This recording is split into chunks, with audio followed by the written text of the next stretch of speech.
नमस्कार, मैं ज्योति झा स्वागत करती हूँ आप सभी का भगवद गीता के दूसरे अध्याय कर्म जिज्ञासा योग में, जहाँ हम हमारे संत गणों से जिन्होंने महाभगवान कल्कि अवतार गौहर शाही जी महाराज से ज्ञान दीक्षा प्राप्त की है और माँ भगवान कल्कि अवतार के ज्ञान की रोशनी में ही भगवद गीता के विभिन्न अध्यायों और श्लोकों का अ, आध्यात्मिक वर्णन करते हैं।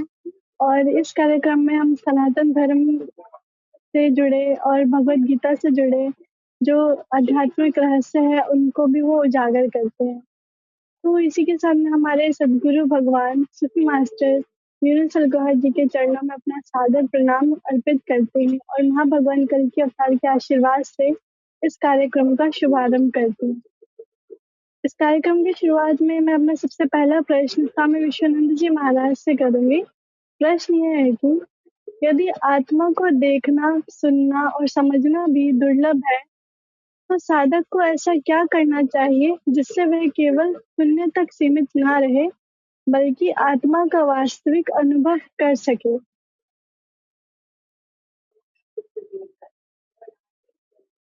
अपने महान सदगुरु महाराज यूनुस गौर जी के चरणों में प्रणाम करते हुए, आशीर्वाद लेते हुए आपके प्रश्न का जवाब देने के लिए यहाँ उपस्थित है। इस प्रश्न का उत्तर समझने के लिए श्रीमद् भगवत गीता जी का अध्याय 2 सांख्य योग के श्लोक नंबर 29 का आधार लेके समझे तो श्लोक 29 इस प्रकार है। आश्चर्यवत् पश्यति कस्तेन माश्चर्यवद्वद्धि तथैव चान्यः। आश्चर्यवचेन मन्यः शृणोति श्रुत्वा अप्येनमवेद न चैव कश्चित्। इस श्लोक के माध्यम से भगवान श्री कृष्ण सामान्य लोगों की आत्मा के संबंध में जो समझ और उनकी मनोस्थिति के उसका वर्णन कर रहे हैं कि सामान्य लोग तो आत्मा को आश्चर्य जैसा कहते हैं, आश्चर्य जैसा सुनते हैं, इसलिए वे सामान्य लोग आत्मा को सच्ची रीति से समझ नहीं पाते हैं। इस श्लोक से पहले श्लोक नंबर 25 में भगवान श्री कृष्ण ने अर्जुन को निमित्त बना के आत्मा को जानने के लिए साधकों को जो करना जरूरी होता है उनके केवल इशारे बताए हैं। जैसे कि आत्मा अव्यक्त होने से कोई भी इंद्रियों से जाना नहीं जाएगा, मन से भी चिंतन करने से आत्मा की समझ मन से भी नहीं हो पाएगी, ये आत्मा अविकारी है ऐसा समझाया। तब अर्जुन ने उनके महान ज्ञानी योगेश्वर सदगुरु भगवान श्री कृष्ण को यह सवाल नहीं किया था कि तो फिर ये आत्मा को मैं कैसे देख पाऊं, कैसे सुन पाऊं और सत्य रूप में उनको कैसे समझ पाऊं, ऐसा अर्जुन ने पूछा नहीं था।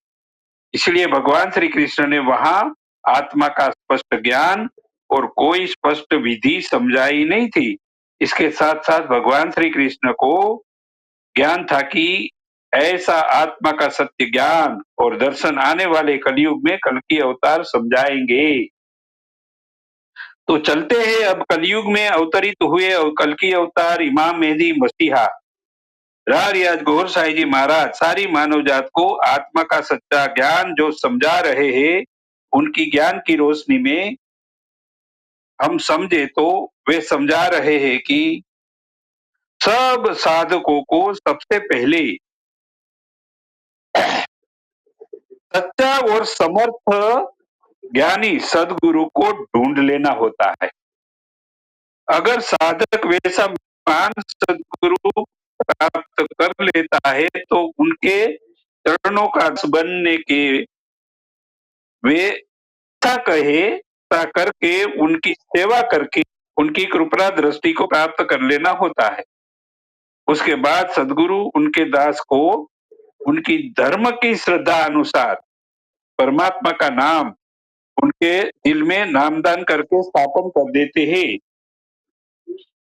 फिर आगे साधक को सिमरन करने की सच्ची पद्धति सिखा देते हैं।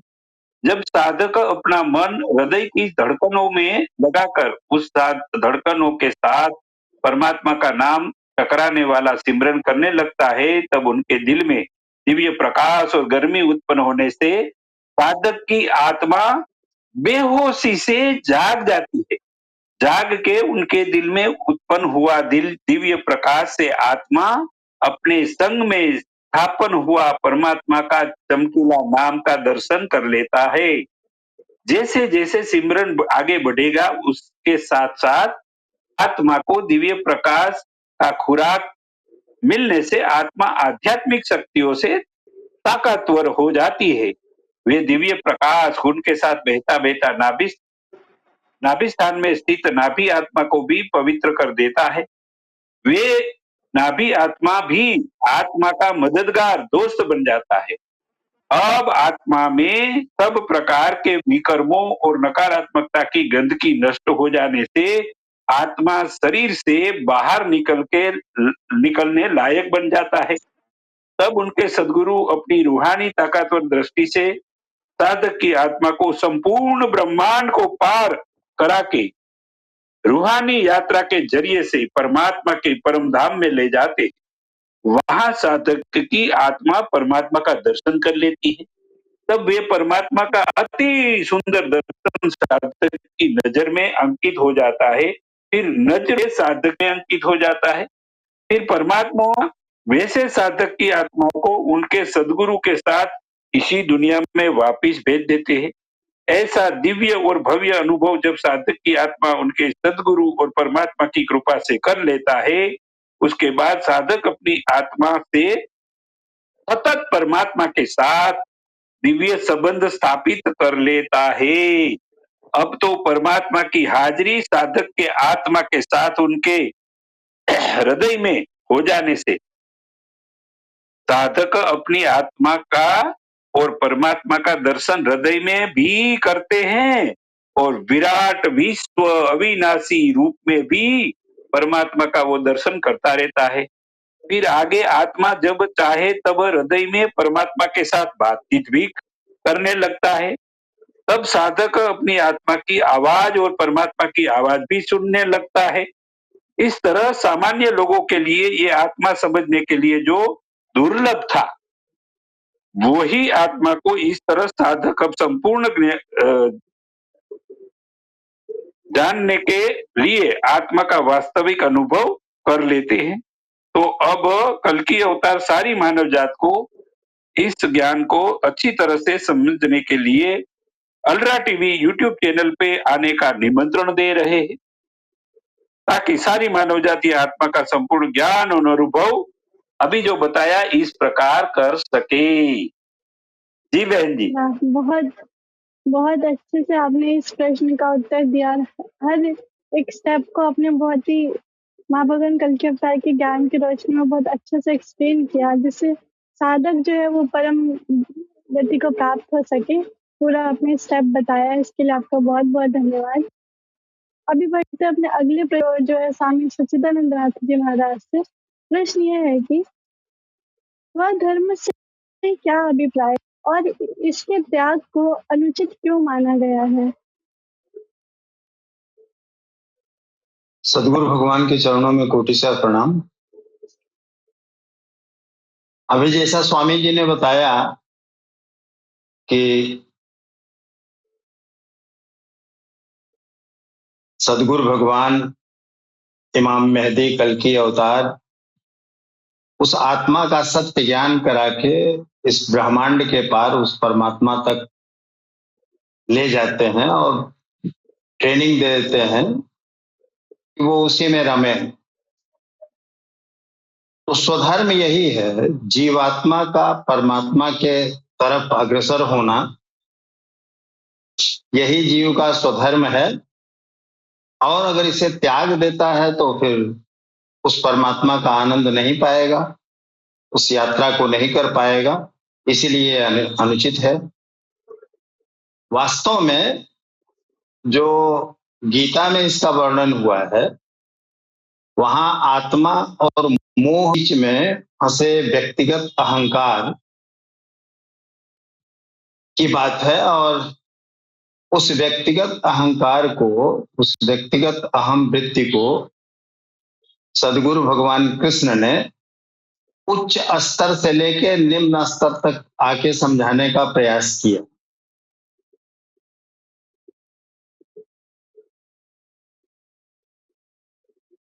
जी।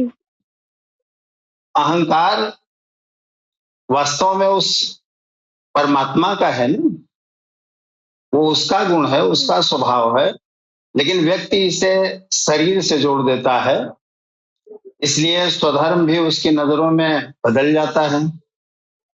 वो परंपराओं को ही स्वधर्म मान लेता है, जबकि जीव का आत्मा की तरफ अग्रसर होना ही स्वधर्म है, या उस तरफ जाना ही स्वधर्म है।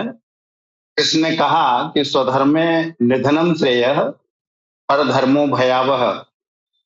तो अगर उस यात्रा पे जाने में या उस यात्रा को करने में मृत्यु ही हो जा रही है तो वो श्रेयस्कर है। और जो परंपराएं चल रही हैं, इस परंपराओं के आधार पे अगर हम मृत्यु को प्राप्त कर रहे हैं तो ये श्रेयस्कर नहीं है। गुरु शिष्य को पहले आदर्श का ज्ञान उच्चतम स्तर से, जैसे एक प्रोफेसर विश्वविद्यालय में देता है, उस स्तर से देना चाहता है। लेकिन अगर सक्षम नहीं है, पात्र नहीं है शिष्य में, तो उसकी पात्रता के अनुसार निम्न स्तर जो उसका है आकर समझाने का प्रयास करता है, ताकि उसका मोह नष्ट हो सके। कृष्ण ने पहले तो आत्मा की बात की, सत्य की बात की, और अर्जुन को समझाया कि हृदयस्थ आत्मा को जो नहीं जानता है वो पुरुष होते हुए भी नपुंसक है, और सत्य का कभी अभाव नहीं होता, और आत्मा ही सत्य है। पुनः अहंकार के स्वभाव को, उस प्रवृत्ति को बताया कि गुणा गुणेषु वर्तन्ते इति मत्वा न संजते। जन्म मरण प्रकृति का स्वभाव है या इस देह का स्वभाव है, ये द्वितीय स्तर का अहंकार है। जो शरीर जन्म लेता है वो मृत्यु को भी प्राप्त होगा। तुम जन्म के पहले भी यह शरीर नहीं था और मृत्यु के पश्चात भी नहीं रहेगा। तो वर्तमान में जो दिख रहा है, जो नश्वर है, उसका मोह क्या करना है। तो तुम अपने स्वरूप को पहचानो कि वास्तव में तुम हो कौन। जो अभी दिख रहे हो ये भविष्य में नहीं दिखेगा, और ये पहले भी नहीं था। तो आखिर वास्तव में तुम्हारा स्वरूप क्या है, इसको जानो। जब दोनों तलों पे आत्मा और प्रकृति के स्वभाव को अर्जुन नहीं समझ पाए, तो व्यक्तिगत अहंकार के तल पे समझाने का प्रयास किया। आप खुद सोचिए कि आत्मा की बात करने वाला, सत्य की बात करने वाला सदगुरु क्यों व्यक्तिगत अहंकार की बात करने लगे, उस अर्जुन के तल पे क्यों आ गए। वो इसलिए कि अर्जुन को का मोह भंग हो जाए, अर्जुन का मोह जाता रहे, और वो जिस ओर बढ़ रहा है, जिस आत्मा की तरफ बढ़ के वो तीसरे तल पे आया है, क्षत्रिय स्तर पे आया है व्यक्तिगत अहंकार के, वो पीछे न मुड़ने पाए। अगर वो देह की तरफ उसका रुख होता तो शायद कृष्ण ये न समझाते, दुर्योधन को कभी समझाने का प्रयास नहीं किया। लेकिन चूंकि अर्जुन का रुख परमात्मा की तरफ था, वो कल वो मुनीब की स्थिति में थे, क्षत्रिय की स्थिति में थे, इसलिए उनको समझाना जरूरी था। उनके रथ पे सवार होके उनके रथ का संचालन जरूरी था। और जब व्यक्तिगत स्तर पे कृष्ण आए तो यहाँ पे ये दर्शा रहे हैं कि अगर इस युद्ध को करोगे तो स्वर्ग की प्राप्ति होगी, 72 हूरें मिलेंगी, अप्सराएं मिलेंगी, और अगर नहीं लड़ोगे तो अपकीर्ति होगी, तमाम बदनामियां होंगी। मनुष्य ने इसी बात को व्यक्तिगत अहंकार के गुणों के आधार पर 4 वर्गों में बांटा। चतुर्वर्ण मया सिस्टम गुण कर्म विभाग सर। तो अर्जुन क्षत्रिय स्तर के साधक थे, और क्षत्रिय का गुण होता है कि धर्म संयुक्त युद्ध करे। वो गीता के अध्याय 2 के 32वें श्लोक में यही बात कह रहे हैं भगवान कृष्ण। ये दीक्षया चोपन्नम स्वर्गद्वारम द्वारम पावितम सुखिनः क्षत्रिया पार्थ लभन्ते युद्ध में दृशम। स्वतः प्राप्त स्वर्ग के खुले हुए द्वार रूपी इस युद्ध को भाग्यवान क्षत्रिय ही प्राप्त करते हैं। तो अगर व्यक्तिगत स्तर पे देखें तो तुम क्षत्रिय बिरादरी के हो, समाज के स्थिति पे तो क्षत्रिय का धर्म है कि युद्ध करे वो। और साधना के स्तर पे भी देखें तो क्षत्रिय स्तर का साधक जो होता है वो तीनों गुणों को काट देने की क्षमता रखता है। उसके लिए स्वर्ग का द्वार खुला है, क्योंकि उसमें दैवी संपत्ति पूर्णतः अर्जित कर रहती है, स्वर्ग में विचरने की उसकी क्षमता रहती है। यही खुला हुआ स्वर्ग का द्वार है। क्षेत्र क्षेत्रज्ञ के इस युद्ध को भाग्यवान ही क्षत्रिय पाते हैं, क्योंकि उनमें ही इस संघर्ष की क्षमता होती है। दुनिया में लड़ाइयां होती हैं, विश्व सिमट कर लड़ता है, प्रत्येक जाति लड़ती है, किंतु शाश्वत विजय जीतने वाले को भी नहीं मिलती। ये तो बदले हैं, जो जिसको जितना दबाता है कालांतर में उसे भी उतना ही दबना पड़ता है। यह कैसी विजय है जिसमें इंद्रियों को सुखाने वाला शोक बना ही रहता है, अंत में शरीर भी नष्ट हो जाता है। वास्तविक संघर्ष तो क्षेत्र और क्षेत्रज्ञ का है, जिसमें एक बार विजय हो जाने पर प्रकृति का सदा के लिए निरोध हो जाता है, परम पुरुष परमात्मा को प्राप्त हो जाती है। ऐसी विजय जिसके पीछे कभी हार नहीं होती, अर्थात तुम ब्राह्मणत्व को प्राप्त कर जाओगे, उस परमात्मा को प्राप्त कर जाओगे। तो स्वधर्म यही है कि उस परमात्मा को प्राप्त करने के लिए आपको क्या कर्म करने चाहिए, आप कौन सा कर्म करेंगे कि उस परमात्मा को प्राप्त कर लेंगे। जैसा कि स्वामी जी ने अभी विस्तार से बताया, इस प्रवृत्ति से, इस कर्मों से, इस सदगुरु के सही चयन से तुम उस परमात्मा तक पहुंच सकते हो और उसके आनंद में सदैव रह सकते हो। तो इसको छोड़ने पे उससे वंचित रह जाने का खतरा है, और अगर स्वधर्म को अपना लिया तो उस परमात्मा तक पहुंच जाओगे और समय हमेशा हमेशा उस आनंद में डूबे रहोगे। जी जी, आपका बहुत बहुत धन्यवाद। आपने जो है स्वधर्म का जो अर्थ बताया है, ऐसा अर्थ तो और भी कोई ज्ञानी पंडित कभी नहीं बताते। ये जो अर्थ आपने बताया है, ये ऐसा सत्य है जिस सत्य पर चलकर असल में साधक को ईश्वर की प्राप्ति का कुछ जो है इशारा मिलता है कि वो ईश्वर को प्राप्त कर सके। बाकी तो ट्रांसलेशन बताते हैं, लेकिन ट्रांसलेशन में वो ईश्वर का भाव तो नहीं होता ना। ईश्वर का भाव तो सिर्फ उनको मिलता है जिन पर महाभगवान कल के अवतार की कृपा है। तो इसी के साथ में बढ़ते अपने अगले प्रश्न की ओर, जो है सूफी संत राजेंद्र निगम बाबूजी महाराज से। और जैसा युद्ध के बारे में ही प्रश्न है कि युद्ध को बहुत ही महत्वपूर्ण एक अंश बताया जाता है और युद्ध बहुत ही सौभाग्य की बात बताई जाती है। तो प्रश्न ये है कि धर्मयुक्त युद्ध का वास्तविक अर्थ क्या है और इसे साधक के लिए सौभाग्य का अवसर क्यों कहा गया है?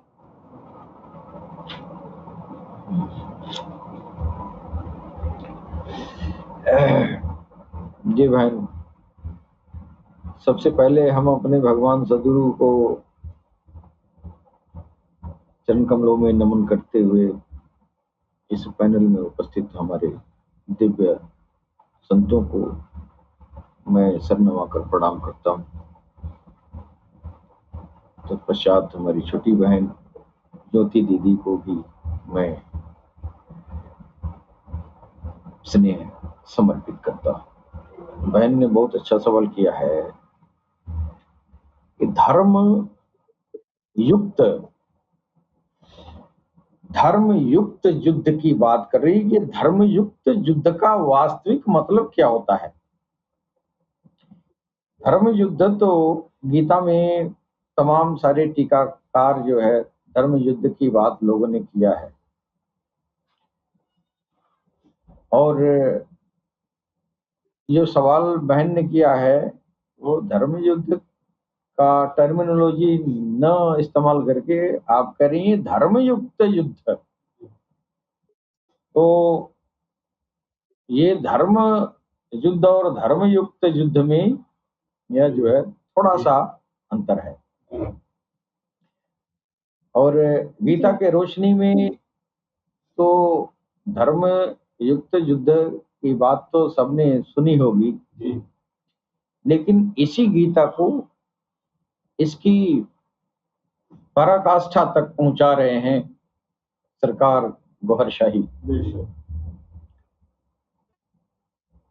धर्म युक्त युद्ध, ऐसा युद्ध जिसमें धर्म शामिल हो। अब इसका मतलब ये नहीं हुआ कि हिंदू मुसलमान का झगड़ा, ऐसा युद्ध जिसमें धर्म शामिल हो। तो पहले धर्म का शाब्दिक अर्थ जानेंगे तब हम वो युद्ध करेंगे ना। तो हम धर्म का मतलब हम जो है हिंदू मुसलमान लगाते हैं, सिख ईसाई लगाते हैं। धर्म का मतलब होता है, धर्म एक ही है धरती पर, और उस धर्म का नाम है स्पिरिचुअलिटी, सनातन। हाँ, धर्म का मतलब हुआ धारण करना। धारण क्या करेंगे?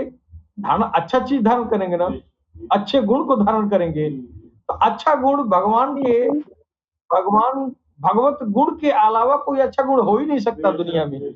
इससे अच्छा गुण क्या होगा जब आपके अंदर ईश्वरीय गुण आ जाए।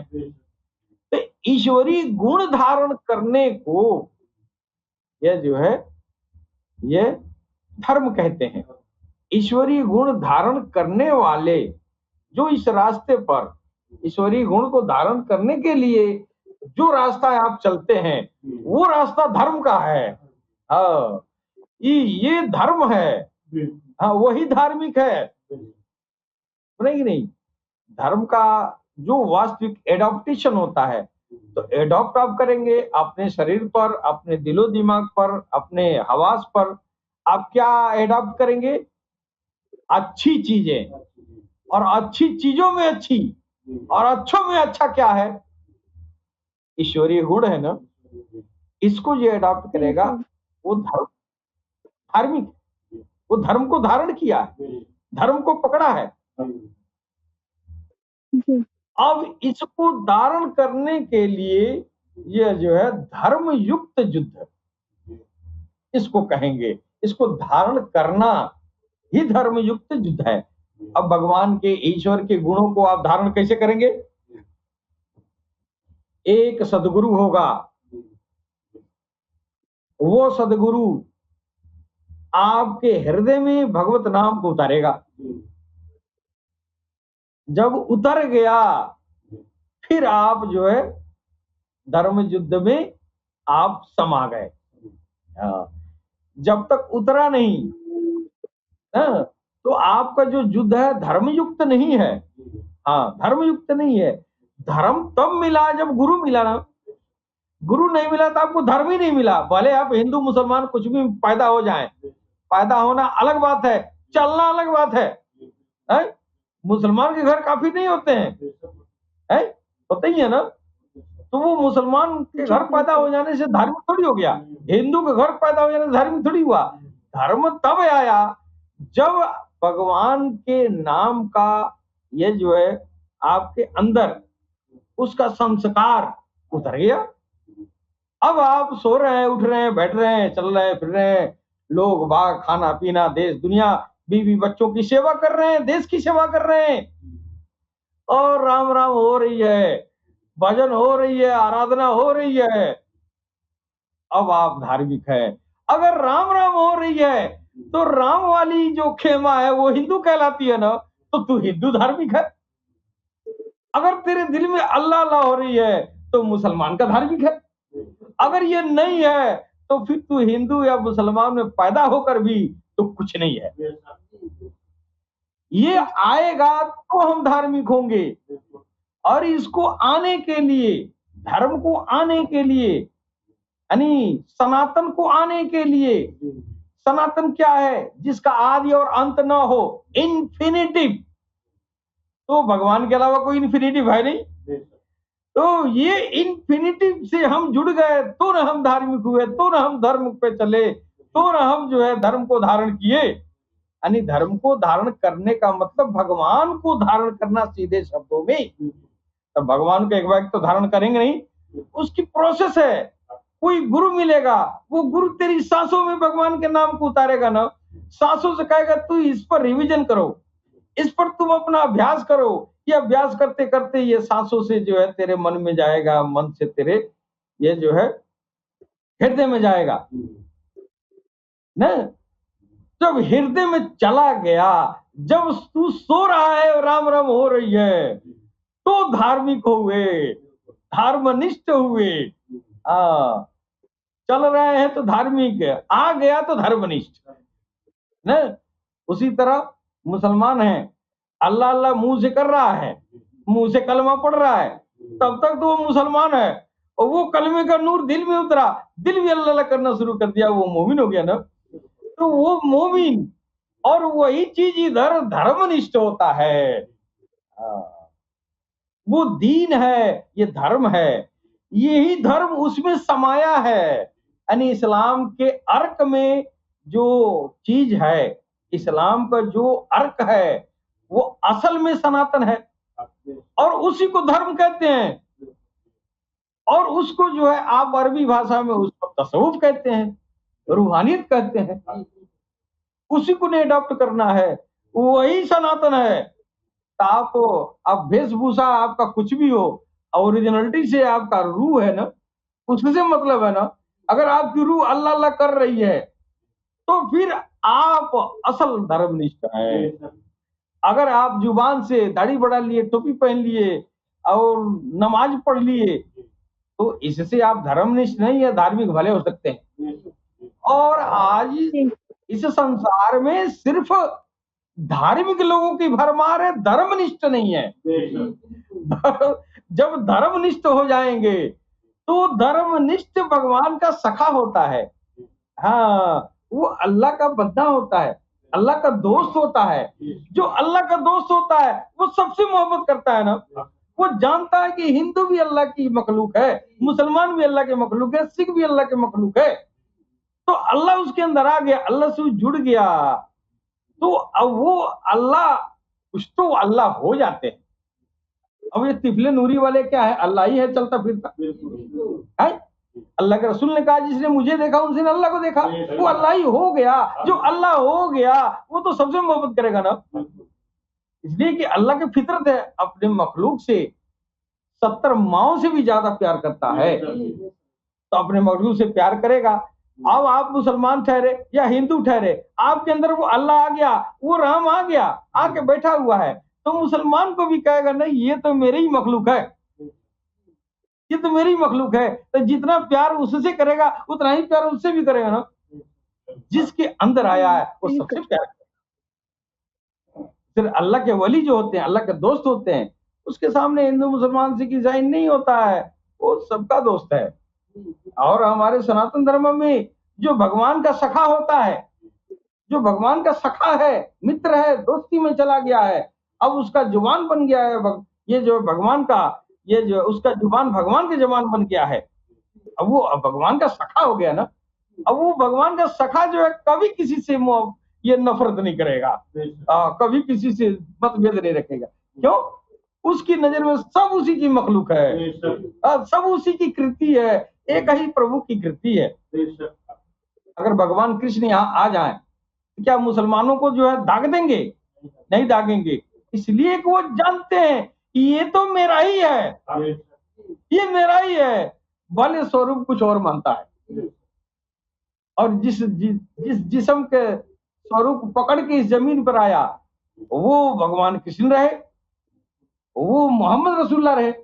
इनके जिस्म का सहारा लेके वो नीचे आया ना, तो जिसके अंदर वो घुसेगा वो किसी से नफरत करेगा? वो तो सब मेरा ही है ना। तो यहां तक पहुंचने के लिए जो आपकी जद्दोजहद होती है वो धर्म युक्त जो है युद्ध है। यानी आपने धर्म को धारण करके युद्ध किया।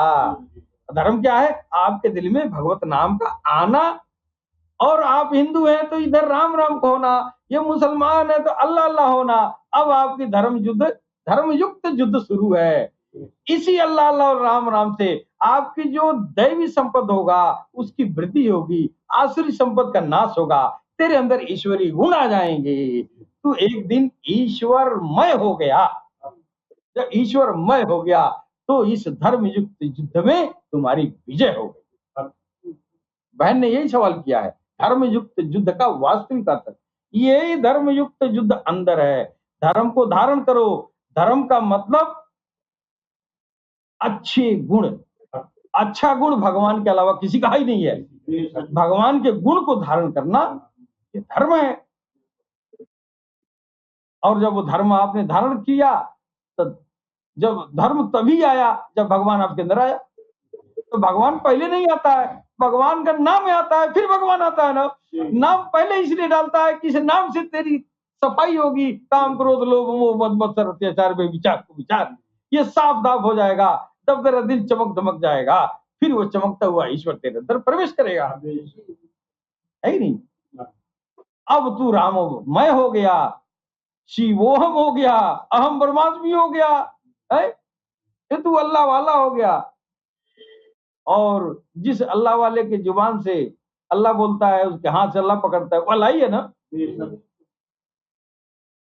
तो इस मुकाम तक पहुंचने के लिए जो जद्दोजहद होती है वो धर्म युक्त युद्ध कहलाती है।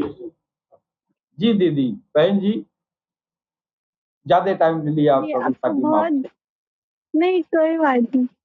आपका बहुत बहुत धन्यवाद। आपने इस प्रश्न के को भी बहुत, इसका भी गौतम जो है राज को भी आपने बताया है, जो महाभगवान कल के अवतार जी की कृपा से आपको प्राप्त हुआ है।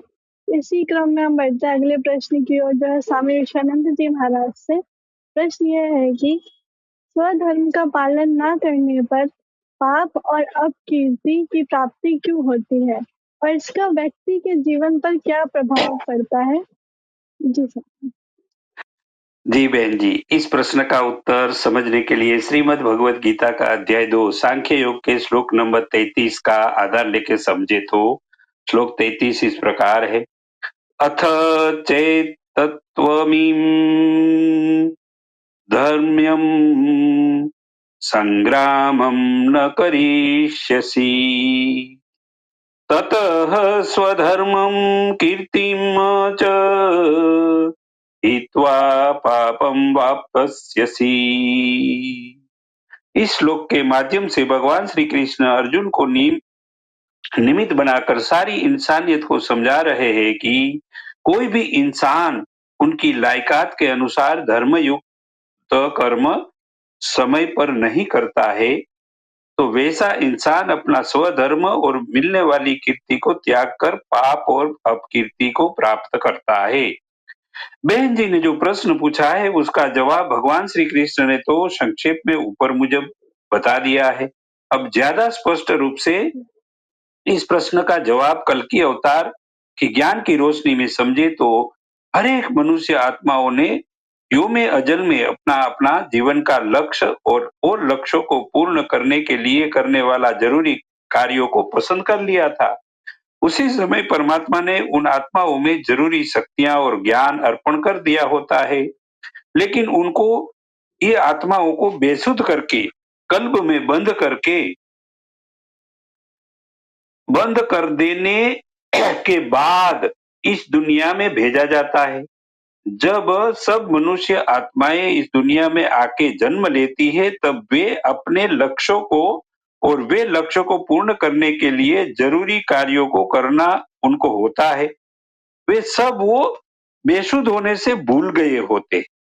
सब मनुष्य आत्माओं को उनके लक्ष्यों को और करने वाले जरूरी कर्मों को याद दिलाने के लिए परमात्मा कृपा करके समय प्रति समय धर्म स्थापकों को, धर्म सुधारकों को और मार्गदर्शक जैसे सद्गुरुओं को भेजते रहते हैं। मनुष्य आत्माओं को उनके लक्ष्यों को पूर्ति कराने के लिए जरूरी ज्ञान, शक्तियां, लायकातें प्रदान करने के लिए अब बड़ी बड़ी हस्तियों का बड़ा पुरुषार्थ होता है। उनके पुरुषार्थ से ही मनुष्य आत्मा लायक बन पाती है। परमात्मा की कृपा और वे बड़ी बड़ी हस्तियों का पुरुषार्थ को जो मनुष्य आत्माएं ठुकरा कर अपनी मनमानी करके आलस्य और प्रमाद को धारण कर लेते हैं, वैसे मनुष्यों की आत्मा ये शक्तिहीन, कमजोर और बेहोशी की अवस्था में ही रहती है।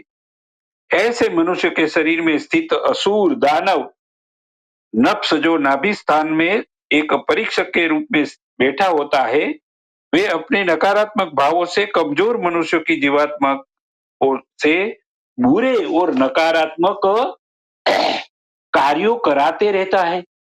जब जब मनुष्य की आत्मा बुरे और नकारात्मक कार्यों को करती है, उसका प्रभाव जीवात्मा के साथ जुड़ी एक त्रिगुणी प्रकृति में होने लगता है। जैसे जैसे मनुष्य बुरे और नकारात्मक कर्मों को ज्यादा से ज्यादा करने लगता है, तब वैसे दुष्कर्मों का नकारात्मक परिणामों की असर जीवात्मा के आसपास स्थित त्रिगुणी प्रकृति में वो जमा होने लगती है। वे विकर्मों की गंदगी के साथ साथ परमात्मा, धर्म स्थापकों को, धर्म सुधारकों को, सदगुरुओं की नाराजगी के काले थप्पे भी उन जीवात्मा के ऊपर लग जाते हैं, जो ये सब बातों को ठुकराने वाले होते हैं। वैसे जीवात्मा एक मजबूत अंधेरे कवच में बंद हो जाता है। उससे वैसी आत्मा के अंदर बेचैनी का अनुभव करने लगती है। वे विकर्मों का, पापों का बोझ जीवात्मा उठाने में, सहने में अंदर दुख का अनुभव करती है। उसको तो भगवान श्री कृष्ण और कल्कि अवतार पाप कहते हैं। वैसा पाप उन मनुष्य आत्माओं को उठाना पड़ता है, जो उनके स्वधर्म युक्त निर्धारित कर्मों को समय से नहीं करते हैं।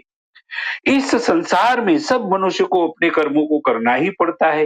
वैसी प्राकृतिक रचना परमात्मा ने ही रची हुई है और सब मनुष्य आत्माएं एक दूसरे मनुष्यों के से जुड़ी हुई होती है। जब भी कोई मनुष्य आत्माएं अपना स्वधर्म युक्त निर्धारित कार्यों को नहीं करते हैं, तो उनके साथ जुड़ी हुई दूसरी मनुष्य आत्माएं नाराज होके उनके लिए जो अवगुण बोलने लगते हैं, उनको ही तो अपकीर्ति कहा गया है। जब मनुष्य आत्माएं उनके लिए हो रही ऐसी अपकीर्ति को सुनते हैं, तब उनको दुख और निराशा और हताशा का नकारात्मक भाव होने लगता है। आगे चलते वैसा इंसान सुधर जाने के बजाय उनके लिए अपकीर्ति करने वाले लोगों के साथ दुश्मनी करके उनको नुकसान करने का और ज्यादा पाप कर्मों को करते ही चलता है। आगे जाके ऐसे पापी मनुष्य ज्यादा दुख का अनुभव करने लगता है। एक समय पे वे खुदकुशी यानी कि आपघात करने के लिए मजबूर होके अपना शरीर त्याग करके और अधोगति वसु और दानवों के को धारण करने के लिए चल पड़ता है। वहां जाके भी पाप करके ज्यादा दुखी होते हैं। इन चक्कर में से बाहर आने के लिए अब कल्कि अवतार ऐसी मनुष्य आत्मा का उद्धार करने के लिए अलरा टीवी यूट्यूब चैनल पर आने का प्यार से निमंत्रण दे रहे। जी दीदी। जी स्वामी जी, आपको बहुत बहुत धन्यवाद। बहुत अच्छे से आपने इसको एक्सप्लेन किया है। इसी क्रम में बढ़ते अपने अगले प्रश्न की ओर, जो है स्वामी सच्चिदानंदनाथ जी महाराज से। प्रश्न यह है कि समाज में सम्मान और अपमान की धारणा व्यक्ति के निर्णयों और कर्तव्य पालन को किस प्रकार प्रभावित करती है?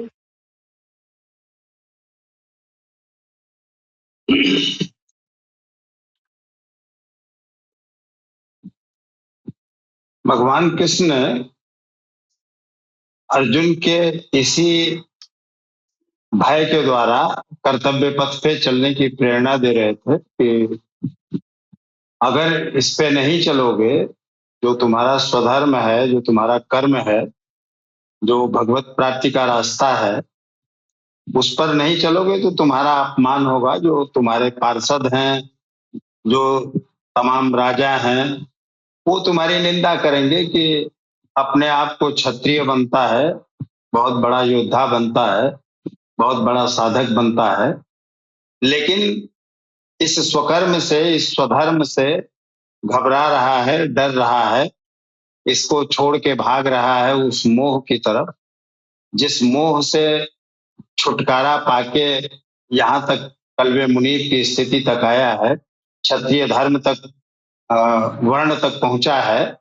अब यहाँ से जब छलांग लगाने की स्थिति है, जब ब्राह्मणत्व को प्राप्त करने की बात आई, तो वो स्पष्ट नहीं है कि हम छलांग लगाएंगे तो वो प्राप्त होगा ही होगा, और उसका स्वरूप कैसा होगा, वो परमात्मा दिखता कैसा है, इन सारी चीजों का ज्ञान न होने पे जो भय व्याप्त है इनमें, तो निम्नतम स्तर पे आके भगवान कृष्ण यही समझा रहे हैं कि बड़ी बदनामी होगी तुम्हारी, उस बदनामी से तो डरो, और अगर आगे बढ़ोगे, अपने कर्तव्य पथ पे आगे चलोगे, तो 37वें श्लोक में ये कह रहे हैं कि हतो वा प्राप्स्यसि स्वर्गम जित्वा वा मोक्षसे मही। अगर इस कर्म को करते करते ये शरीर तुम्हारा छूट भी गया, तो चूंकि तुम्हारे हृदय में, तुम्हारे कल्प में वो नाम, वो इसम जा चुका है, तो जो तुम्हारी स्थिति है, ये स्थिति तुमसे नहीं छिन पाएगी।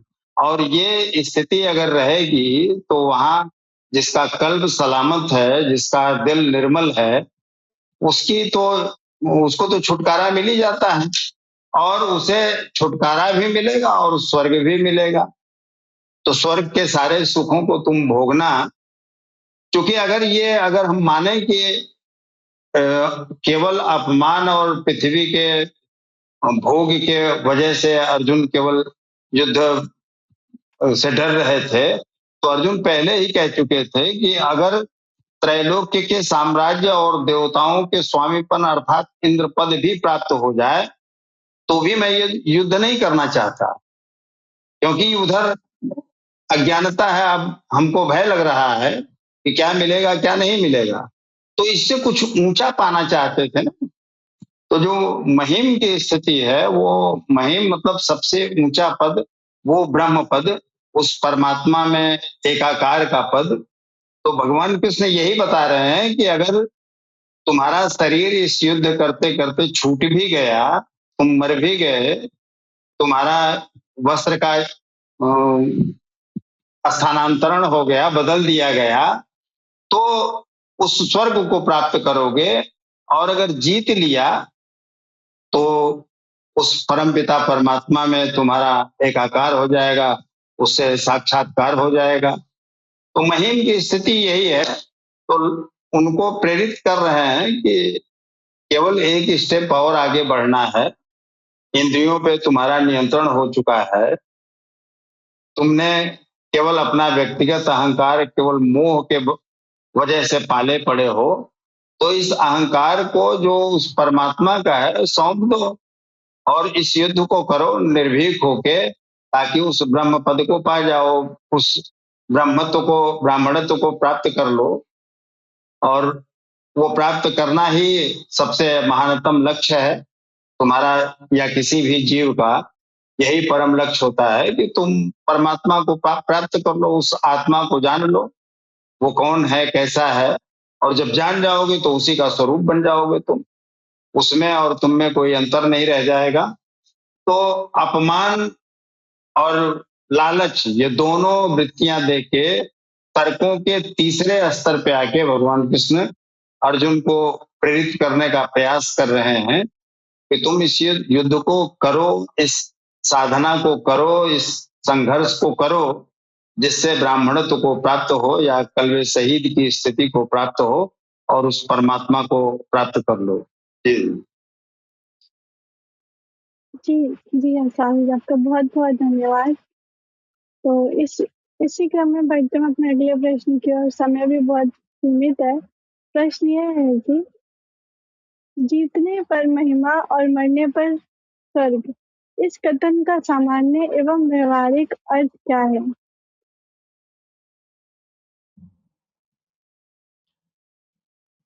बहन जी, इस सवाल का बखूबी जवाब जो है स्वामी सच्चिदानंद महाराज जी ऑलरेडी दे चुके हैं। फिर भी आप जो है इसका ये जो है व्यवहारिक अगर आप मतलब जानना चाहती हैं, तो मैं कोशिश करूंगा सामान्य तौर पे लगभग हर टीकाकार ये जो है गीता के दूसरे अध्याय के 37वें श्लोक का यही अर्थ लगाते हैं जैसे स्वामी जी ने कहा है कि हारोगे तो स्वर्ग पाओगे और जीतोगे तो महिम की स्थिति में आ जाओगे, दोनों स्थिति में लड्डू है।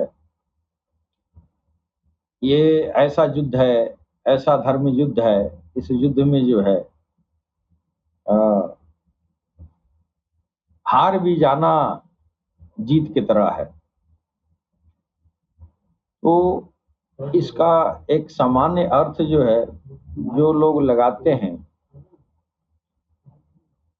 कि भगवान के रास्ते में, साधना आराधना के रास्ते में हम चल रहे हैं और अमूमन टीकाकारों ने यही लिखा है कि साधना आराधना के रास्ते में चल रहे हैं और साधक का जो है आयु पूरी हो गई और साधक मर गया।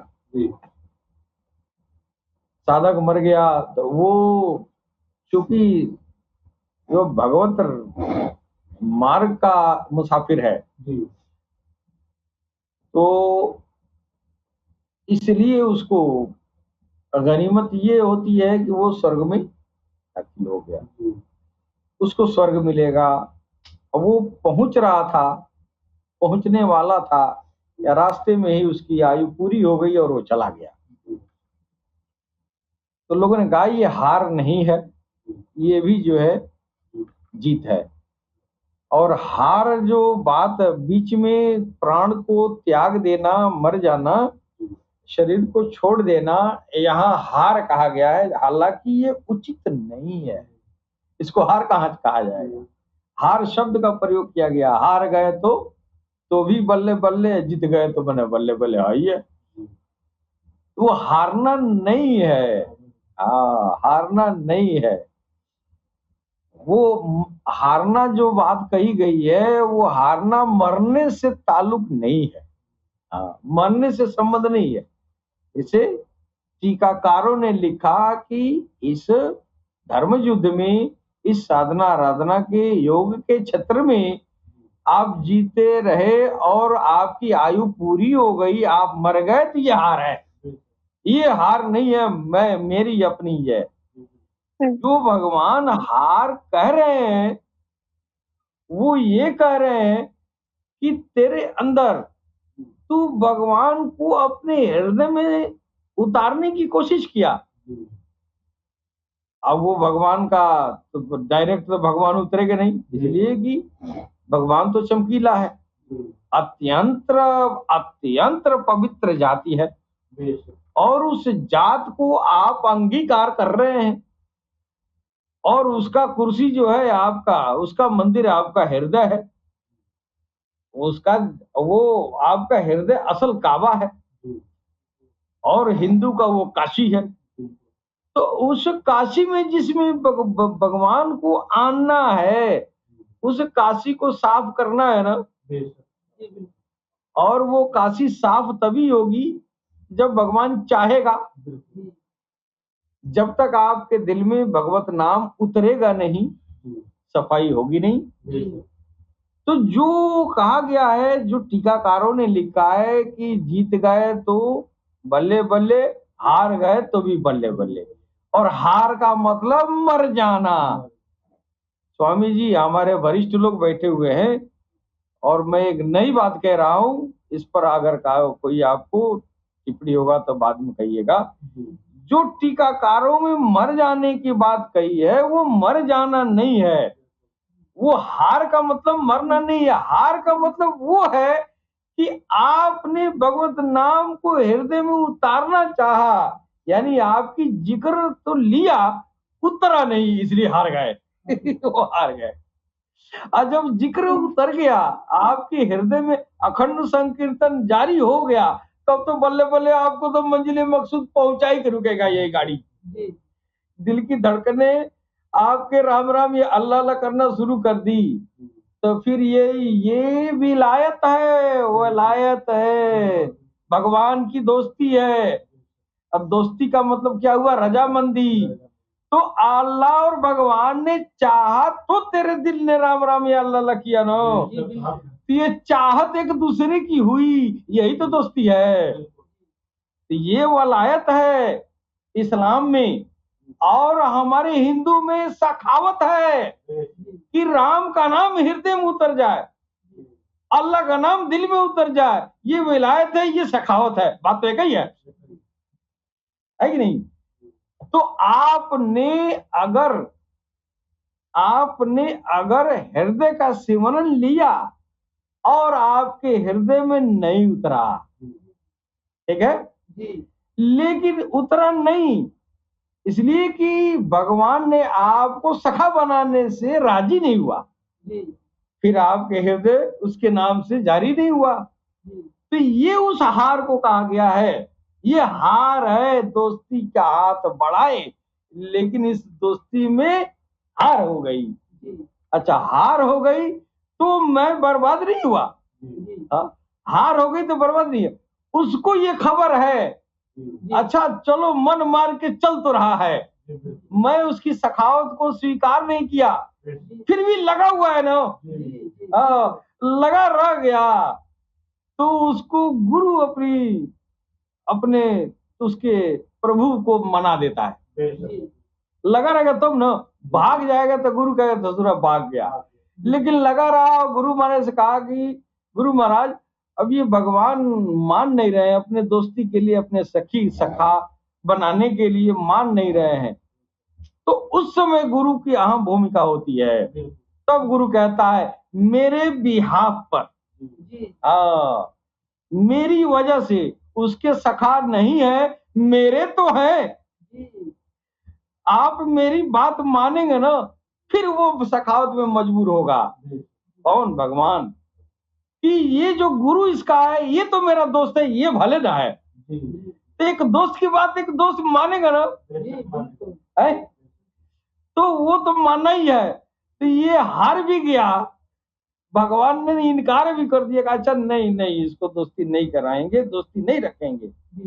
लेकिन गुरु ऐसा पकड़ा है कि गुरु उसको मजबूर कर देगा, इसलिए कि वो दोस्त है कि नहीं? तो ये हार कर भी जीत गया ना, इसलिए कि भगवान ने ठुकरा दिया कि चल तुमसे दोस्ती नहीं करेंगे, लेकिन गुरु कह दिया चल हम तो हमसे दोस्ती कर। तो जो गुरु से जुड़ गया, अब भगवान माने चाहे नहीं माने, अब इसका फिक्र नहीं है, इसलिए कि भगवान का दोस्त हमसे मान गया। भगवान भले नहीं माना, उसका दोस्त मान गया ना।